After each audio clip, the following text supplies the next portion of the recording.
تعال أقول لكم على تجربتي في فندق بيست وان في واحد سيوة، وهسيب لكم المزايا والعيوب وانتوا قرروا براحتكم. دي الأوضة الدبل، سعرها 1400 جنيه، والأوضة زي ما انتوا شايفين ديكور بسيط وحاجة مريحة للأعصاب. خلينا نبدأ بالمزايا. المكان هادي جدا والطبيعة حواليه جميلة، وده مناسب للناس اللي بتحب الهدوء. الناس هنا لطيفة ومعاملتهم كويسة. المكان قريب من وسط المدينة، المشاوير سهلة، وبالنسبة للأكل كويس وحلو.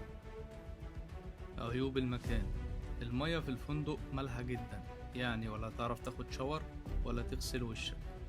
النظافة مش على أعلى مستوى، مفيش تلاجة في الغرفة ولا كتل ولا مشاريب. من وجهة نظري الشخصية المكان مش قيمة مقابل سعر. ودي كانت تجربتي الشخصية في الفندق. لو عجبتكم سلسلة تجربة الفنادق قولولي في الكومنتات عايزين الفيديو الجاي يكون عن أنهي فندق.